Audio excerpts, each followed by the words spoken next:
अस्सलामुअलैकुम। उर्दू पॉइंट में खुशामदीद प्रोग्राम है आपके सतारे और उर्दू पॉइंट स्टूडियो से मैं हूं आपकी मेज़बान ज़ोफ़िशा नकवी। प्रोग्राम में हमेशा की तरह हमारे साथ मौजूद है मारूफ एस्ट्रोलॉजर M.A. शामी साहब। तो आइए प्रोग्राम का बाकायदा आगाज़ करते हैं और आगाज़ में ही आपको बताती चलूँ कि आपकी स्क्रीन्स पर आपको कॉन्टैक्ट नंबर और ईमेल एड्रेस शो हो रहा है जिस पर आप हमसे अपने सवालात पूछ सकते हैं। आपके सवालात हम प्रोग्राम में भी शामिल करेंगे और आपको रिस्पॉन्ड भी करेंगे उनके जवाबात। तो आइए प्रोग्राम का आगाज़ करते हैं और सबसे पहले आपके पूछे गए सवालात ही शामिल करते हैं। पहला सवाल है सिद्रा मलिक का। सिद्रा मलिक कहती हैं कि उनकी शादी का मसला है, अज़दवाजी ज़िंदगी कैसे गुजरेगी और शादी कब होगी, जायचा देख कर बताइएगा। अज़दवाजी ज़िंदगी के मसाइल तो आपको पता है हमारे माशरे में अमूमी बात हो गई है। तो इनके जायचे में मैंने चेक किया था, इनके खुसूसी तौर पर इनके जायचे में एक तो ग्रहण दोष लग रहा है। अब ये ग्रहण दोष जब नेगेटिव एनर्जी देता है तो आपके जायचे में कॉम्प्लिकेशन आनी शुरू होती हैं, रिलेशनशिप में मिसअंडरस्टैंडिंग पैदा होती हैं और बाज़ औक़ात शादी में देरी भी होती है। और दूसरी हालांकि इनका ये नेगेटिव इमेज या नेगेटिव जो योग है कैंसिल भी हो रहा है। जायचे में गज केसरी योग भी बन रहा है जो कि पॉजिटिव एनर्जी को ज़ाहिर करता है। इसकी वजह से इनके शादी तो हो जाएगी लेकिन शादी के बाद वो नेगेटिव एनर्जी रहेगी, लेकिन कोई ना कोई मिसअंडरस्टैंडिंग मसले मसाइल चलते रहेंगे। तो ख़ुसूस तौर पर इनको स्पिरिचुअल रेमेडीज़ करनी चाहिए और शादी से पहले अपना मवाज़नी जायचा ज़रूर बनवा के देख लें ताकि कॉम्प्लिकेशन से बच सकें। कंपैटिबिलिटी ज़रूर चेक कराइएगा। दूसरा सवाल है अब्दुल वहाब लाशारी का।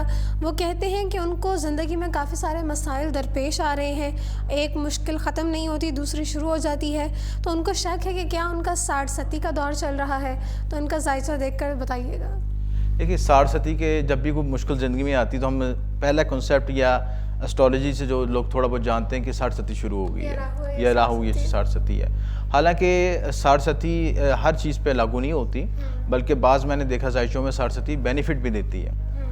इनके जायचों में ये है कि 60 का इनका टाइम तो शुरू नहीं हुआ है। इनका मून साइन बनता है पाइसिस, तो पाइसिस वालों पे अभी मून साइन के लिहाज से 60 शुरू नहीं हुई। इनका जो जायचे में एक विश योग एक्टिवेट हो गया, कमर जोहल की एक दूसरे को देख रहे हैं, नेगेटिव एनर्जी है। सैटर्न की जो अंतरदशा शुरू हुई है इसकी वजह से विश योग एक्टिवेट हो गया जिसकी ज़िंदगी में कॉम्प्लिकेशन आ रही है। तो इसकी रेमेडीज़ करें तो इंशाल्लाह ये बच जाएंगे इंशाल्लाह मुश्किलात से। ठीक है। उसके बाद अगला सवाल है मोहम्मद उज़ैर का। मोहम्मद उज़ैर कहते हैं कि वो पसंद की शादी करना चाहते हैं, क्या उनके जायचे में ऐसी कोई इंडिकेशन है कि उनकी लव मैरिज हो सकती है? देखिए इनका जायचा बहुत अच्छा है, इनके जायचे में भाग्य योग बन रहा है और ज़िंदगी में तरक्की करेंगे, सक्सेस भी इनको काफ़ी मिलेगी। लेकिन थोड़ा सा इनके इमोशनल और हाइपर इमोशनल और इसे कहते हैं ना एक्सट्रीमिस्ट लेवल पे जैसे पर्सनैलिटी को लेके जाना, ये इनके लिए नुकसानदेह होगा। अगर पर्सनैलिटी को रिकम्पोज करें, थोड़ा बैलेंस करें और जो सदक़ात वज़ाइफ जो इनके लिहाज से बनते हैं वो दें तो इंशाल्लाह ये इनकी नेगेटिव एनर्जी भी बैलेंस हो जाएगी। दूसरी चीज़ इनके 7वें जायचे में एक मंगल बद योग बन रहा है जिसकी वजह से शादी में कॉम्प्लिकेशन आएगी और जो शादी के लिए जो पसंद की शादी उसमें कॉम्प्लिकेशंस हैं। बहरहाल ये रेमेडीज़ करें तो इंशाल्लाह इसमें भी कामयाब हो सकते हैं। ठीक है, तो मोहम्मद उज़ैर आपने नोट कर ली होंगी तमाम इंस्ट्रक्शंस। उसके बाद अगला सवाल है मनाहिल अहमद का। मनाहिल अहमद कहती हैं कि उनकी पहली शादी हुई थी जिसके बाद उन्हें डाइवोर्स हो गई, तो अब वो क्या दूसरी शादी कर सकती हैं? अगर वो दूसरी शादी करेंगी तो उनकी दूसरी शादी कैसी रहेगी? देखिए पहली शादी के बाद आपको कुछ तजर्बात हो जाते हैं ज़िंदगी के, आपको एक शऊर आ जाता है कि आगे ज़िंदगी को किस तरह मैनेज करना है। इनके जायचे में मैं ये चीज़ देखी है कि एक तो वो ओवर एक्सपेक्टेड हैं, यानी जिस लाइफ पार्टनर के बारे में अगर आप ज़्यादा डे ड्रीमिंग कर लें और ज़्यादा सोच लें कि ये इस लेवल पे होगा तो फिर मैं शादी करूँगी फैंटेसी में, तो रियल लाइफ सब कट ऑफ हो जाते हैं। तो ये इनके जायचे में नज़र आ रहा है। सन इनके 7th हाउस में है जिसकी वजह से डे ड्रीमिंग करती हैं ज़्यादा कि मेरी इस तरह की जो पैरामीटर्स होने चाहिए लाइफ पार्टनर के तो फिर मैं करूँगी, तो ये चीज़ नहीं मुमकिन होती प्रैक्टिकल है। आप जब तक आप डाउन टू अर्थ नहीं आएंगे सिलसिला आपके मसला हल नहीं होगा सिलसिला चीज़ें। तो ये मैं समझता हूँ कि ये जो उनके लिए ज़रूरी है कि डाउन टू अर्थ आएँ और इसके अलावा जो स्पिरिचुअल रेमेडीज़ कर लें तो इंशाल्लाह ये कामयाब हो सकती हैं। ठीक है। उसके बाद अगला है खालिद महमूद साहब का सवाल। उनका कहना है कि कारोबारी हालात कब तक बेहतर होंगे? कारोबार के हवाले से काफ़ी सारे मसाइल उनको दरपेश हैं। इनका जायचा माशाल्लाह अच्छा है, अच्छे योग बन रहे हैं, कारोबारी जहनीत है और इसके अलावा बुध अध्यात्म योग बन रहा है। ये ऐसा योग होता है जो आपके एक्स्ट्रा इंटेलिजेंस को ज़ाहिर करता है, दिमागी सलाहियतों को ज़ाहिर करता है। आप एक वक्त में मल्टीटास्किंग कर सकते हैं, एक से ज़्यादा आप गोल्स को अचीव कर सकते हैं। तो ये योग अच्छा बन रहा है, लेकिन थोड़ा सा राहु की पोजीशन वीक हुई है। अगर वो राहु की रेमेडीज़ कर लें और दूसरा पर्सनैलिटी में गुस्से और जल्दबाजी से परहेज़ करें। ये 2 डीमेरिट नज़र आ रहे हैं कि ज़ायचे में, अगर इन पे कंट्रोल कर लेंगे तो इंशाल्लाह ये कामयाब हो जाएंगे इंशाल्लाह। ठीक है। उसके बाद अगला सवाल शामिल करते हैं, वो है हिरा राहिला साहिबा का। उनका कहना है कि उनकी उम्र बहुत ज़्यादा हो चुकी है और उनकी शादी नहीं हो रही। उनकी शादी कब होगी और अज़दवाजी ज़िंदगी कैसी गुजरेगी? देखिए, बाज़ औक़ात मैंने अक्सर ज़ायचों में देखा है या मखसूस ज़ायचों में देखा है कि उनमें शादी के मौके मिलते हैं जब उनकी उम्र होती है ना, तो वो उनको अच्छा मौका मिल रहा होता है शादी का, लेकिन उनकी तवक्कात इतनी हाई होती हैं या अपने लाइफ के बारे में गोल्स इतने रखे होते हैं कि वो वक्त गुजर जाता है। उसके बाद वो फिर वो कहती हैं कि अल्लाह ताला ने हमारे साथ क्या सलूक किया, हमारी शादी नहीं हुई। हालांकि वो अपने मामलात को देखें तो उसमें भी कमज़ोरी नज़र आ रही होती है उसमें। तो इनके ज़ायचे में नीच भंग योग बन रहा है, अच्छा ज़ायचा है, शादी हो सकती थी, अगर नहीं की तो इनके ज़ाती कोताहियाँ इसमें, अच्छे ऑप्शंस भी थे और अच्छे ऑप्शन भी थे और इसमें ज़ाती कोताहियाँ थी। ठीक है। उसके बाद अगला सवाल है मोहम्मद इदरीस साहब का। मोहम्मद इदरीस साहब कहते हैं कि क्या वो इंटेलिजेंस के शोबे में जा सकते हैं? उनका ज़ायचा क्या कहता है इस बारे में? इनका ज़ायचा मैंने तफसीली देखा है, हैंड प्रिंट एनालिसिस भी किया है। इनके ज़ायचे में अच्छे योग बन रहे हैं और 5th हाउस में मार्स अपने जो है ट्राइकोन में बैठा है, त्रिकोण में बैठा है, तो अच्छा इनका जो है दिमागी सलाहियतें बहुत अच्छी हैं, क्विक एनालिसिस है, हाथ पे तरशूल भी बन रहा है। तो ये चीज़ें आपकी अच्छी अलामतें हैं मैं समझता हूँ। इंटेलिजेंस में शोबे में जा सकते हैं, लेकिन कुछ डीमेरिट्स हैं जैसे गुस्से पे, हाइपरिज्म पे, इनको कंट्रोल करने की ज़रूरत है। अगर पर्सनैलिटी बैलेंस करने की ज़रूरत है, क्योंकि अगर मल्टीटास्किंग आ जाएगी या प्रेशर आएगा तो उस वक्त ये फेस नहीं कर सकेंगे, तो उसमें कॉम्प्लिकेशन आएंगे, हाइपर हो जाएंगे। तो इसलिए आप ये चीज़ को पर्सनैलिटी को बैलेंस करें और कुछ स्पिरिचुअल रेमेडीज़ कर लें तो इंशाल्लाह कामयाब हो जाएंगे इंशाल्लाह। तो इसी के साथ हमारा सवालात का सिलसिला तो यहीं ख़त्म होता है, लेकिन प्रोग्राम को आगे बढ़ाते हैं और अब बात करते हैं हमारे आज के सेलिब्रिटी की। तो आज हम जिस सेलिब्रिटी का ज़ायचा डिस्कस करने वाले हैं वो हैं महविश हयात, जिन्हें हाल ही में हुकूमत पाकिस्तान की जानिब से तमगा इम्तियाज़ में दिया गया और मज़ीद ख़बरें गर्दिश कर रही हैं कि वो आने वाली पाकिस्तानी फ़िल्म में जो कि मोहतरमा बेनज़ीर भुट्टो शहीद पर बनाई जा रही है उसमें मरकज़ी किरदार भी अदा करेंगी।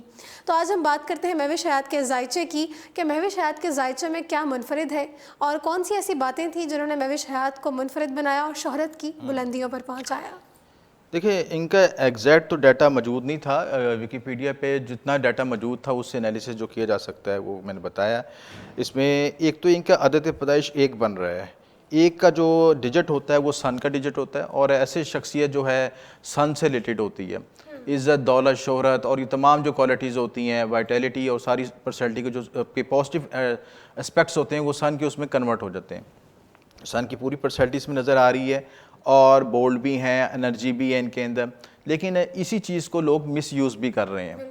तो मेरा मशवरा ये है कि आपको मैं ये खुसूसी तौर पर इस प्लेटफॉर्म से रिकमेंड करूँगा कि हर हाथ मिलाने वाला दोस्त नहीं होता, तो इसलिए अपने रिलेशनशिप में कॉन्शियस हों, थोड़ा सा मुतात होकर चलें तो ज़्यादा बेहतर है। इसी वजह से आपका ये जो आपका जो एजाज़ मिला वो भी कंट्रोवर्सी की तरफ गया, क्योंकि आपके मुखालफिन और आपके जो आपके करीबी लोग हैं वही आपके लिए मुखालफत कर रहे हैं। तो इसलिए मैं समझता हूँ कि ये चीज़ों पे कंट्रोल कर लें तो इनका ज़ायचा आगे बहुत अच्छा है और आगे मज़ीद ग्रोथ करेंगी और इसमें तरक्की, कामयाबी, शोहरत सब कुछ मिलेगी इस इस्लाम, तो बेहतर है इनका ज़ायचा। ठीक है, तो इसके बाद आगे बढ़ते हैं प्रोग्राम में और हम अपने हॉरोस्कोप्स को शामिल करते हैं। आज जो उनसे 3 हॉरोस्कोप्स हमने शामिल करने हैं प्रोग्राम में वो हैं कैंसर, लिब्रा और विर्गो, और इन तीनों सितारों के बारे में हम बात करेंगे कि इन हॉरोस्कोप से ताल्लुक़ रखने वाले अफराद का आने वाला हफ्ता कैसा गुजरेगा। तो जी शामी साहब, सबसे पहले बात करते हैं कैंसर यानी कि सरतान की। कि बुर्ज सरतान वाले आप देखें, एक तो खुसूसी तौर पर एक तो जब अपीयरेंस नज़र आती है तो ऐसी शफाफ पर्सनैलिटी नज़र आती है कि चांद की तरह पर्सनैलिटी नज़र आती है। मामूली तौर पर इनका चेहरा गोल होता है और अगर पूरे इस पे पर्सनैलिटी पे कमर के असरात आ रहे हों। मौजूदा पोजीशन जो ज़ायचे की है कि इस हफ़्ते सितारों की जो रोशनी में है कि सन जो है इनका फर्स्ट हाउस में है और इनकी दिमागी सलाहियतें बेहतर होंगी, हाई एनर्जी होगी, जहन में नए मनसूबाजात आएंगे और आप तरक्की करने की या इन्वेस्टमेंट करने की कोशिश करेंगे। लेकिन एक ख़ुसूसी तौर पर मैं रिकमेंड कर दूं कि 12वें घर में राहु बैठा हुआ है, तो किसी तरह की भी रिस्की काम में हाथ ना डालें और कोई भी आपका इन्वेस्टमेंट में ना करें, क्योंकि धोखा देने का ख़तरा हो सकता है उसमें। दूसरा इसमें यह है कि मरीख आपके खाना दूसरे घर में मौजूद है, फैमिली वाले घर में, तो घरेलू अमूर पर ख़ुसूसी तवज्जो दें और इसके अलावा कोई शख्स आपसे कोई लड़ाई झगड़ा की या कशीदी इख्तियार करे तो उसमें काम डाउन रहें। इसके अलावा फिर जो है ज़ोहल केतु जो 6th हाउस में है, सेहत के मामलों में खुशी मुतात रहना चाहिए। कैंसरियन को ये पूरा ईयर इनके लिए सेंसिटिव है और मैं समझता हूँ कि अगर आप ख़ुसूसी तौर पर ब्लड प्रेशर और शुगर के मामलों में खुसूसी कॉन्शियस रहें इसमें, तो ये मामला करें तो इंशाल्लाह बेहतरी होगी। मुबारक नगीना ये मून स्टोन पहन सकते हैं और राहु की रेमेडीज़ करें। ख़ुसूसी तौर पर राहु के लिए मैं रिकमेंड करूँगा कि ये नारियल का सदका करें। जी, इसके बाद बात करते हैं लिब्रा की। तो लिब्रा वालों का ये आने वाला हफ्ता कैसा गुजरेगा? जी, लिब्रा वालों की तारों की पोजीशन अच्छी है। 10th हाउस में सन, मरकरी और वीनस मौजूद हैं। कैरियर में तब्दीली आ सकती है, नई ख्यालात आ सकते हैं। इसके अलावा मश्तरी की नसर 10वें घर में भी पड़ रही है, तो कैरियर में और आपकी पर्सनैलिटी में भी डेवलपमेंट होगी और माशी तौर पर इसकी रिस्पेक्ट भी बढ़ेगी आपके। इसके अलावा मुश्तरी खाना माल में बैठा है, आपके छठे घर को और एक्टिवेट करेगा और जिसकी से विरासती अमूर और मुलाजमी अमूर में तब्दीलियाँ आएंगी और अगर इनमें कोई ऐसा मसला हो तो खुशी कॉन्शियस रहिएगा। जी, 16 अगस्त से 10 सितंबर तक किसी इनामी स्कीम में हिस्सा लें तो उसमें कामयाबी मिल सकती है। ठीक है। इसके बाद वर्गो की बात करते हैं, तो वर्गो वालों का आने वाला हफ्ता कैसा गुजरेगा? विरगों वाले के लिए भी ये हफ्ता इम्पोर्टेंट है। इसके एक तो भैया विरगों वालों का ढैया चल रहा है 2.5 साल के लिए और ये जनवरी में ख़त्म होगा। जनवरी के बाद इनकी जो ज़िंदगी में तब्दीलियाँ आएंगी और जो टास्क रह चुके हैं वो भी अचीव कर सकें।